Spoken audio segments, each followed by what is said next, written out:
H1B visa पर आए एक भारतीय इंजीनियर को जबरदस्ती झाड़ू पोछा करवाया गया।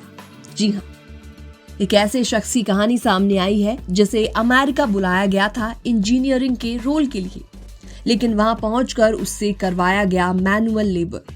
उसने सोशल मीडिया पर बताया उसे फर्जी टाइम शीट भरने का दबाव डाला गया, बिना पैसे की छुट्टी लेने को मजबूर किया गया और जब उसने विरोध किया तो उसे सीधा निकाल दिया गया नौकरी से। अब उसके पास सिर्फ 60 दिनों का वक्त है, वरना उसको डिपोर्ट कर दिया जाएगा। और इतना ही नहीं, अब उसने सीनियर की शिकायत करना चाहा तो उसे सस्पेंड कर दिया गया। उसकी हेल्थ प्रॉब्लम्स को नजरअंदाज किया गया, उसे बार बार चिल्लाया गया और उसका करियर ग्रोथ रोक दिया गया। उसने शिकायत की है यूएस डिपार्टमेंट ऑफ लेबर में, लेकिन कोई वकील केस लेने को तैयार ही नहीं है। यहां तक कि सिविल राइट्स लॉयर्स भी इस केस को लेने से कतरा रहे हैं। तो आखिर क्यों? क्योंकि अमेरिका में H1B वीजा होल्डर्स को इंसाफ मिलना बेहद मुश्किल है। दूसरा, H1B वीजा होल्डर्स भी बोल रहे हैं ये कहानी सिर्फ उसी की नहीं है, बल्कि ये तो आजकल आम बात हो गई है।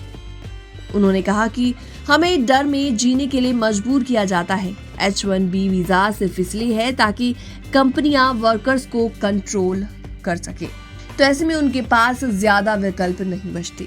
वीजा कंपनी के नाम पर टिका होता है। 60 दिन में नई नौकरी नहीं मिली तो सीधा देश से बाहर, और अगर कंपनी अन्याय करे तो कोई सुनता नहीं है। अब बड़ा सवाल यहाँ पर ये उठता है कि क्या अमेरिका का H1B वीजा सिस्टम इतने टैलेंटेड और हार्ड वर्किंग लोगों के लिए ट्रैप बन चुका है?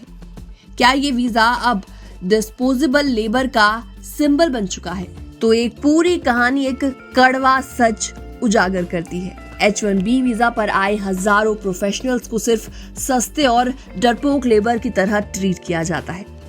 वीजा की शर्तें इतनी ज्यादा सख्त हैं कि अगर वर्कर अन्याय के खिलाफ आवाज उठाए तो नौकरी जाने का खतरा मंडराने लगता है, और एक बार नौकरी गई तो 60 दिनों में नया स्पॉन्सर ढूंढना लगभग नामुमकिन है, इम्पॉसिबल है। और इसी मजबूरी का फायदा उठाकर कई कंपनीज वर्कर से नियम तोड़वा लेती हैं, उन्हें मानसिक रूप से परेशान करती हैं और फिर जब आवाज उठाई जाती है तो निकाल दिया जाता है। ये न सिर्फ एक इंसान के करियर बल्कि उसकी मेंटल हेल्थ और आत्मसम्मान को भी तोड़ने वाला एक्सपीरियंस होता है। यही वजह है कि अब सोशल मीडिया पर कई H1B वीजा होल्डर्स ये मांग कर रहे हैं कि इस सिस्टम को इंसाफ संगत और इंसानियत से भरा बनाया जाए, न कि सिर्फ कॉर्पोरेट कंट्रोल का एक टूल। फिलहाल इस खबर में इतना ही। बाकी छोटी और बड़ी खबरें देखने के लिए बने रहिए NBT इंटरनेशनल के साथ।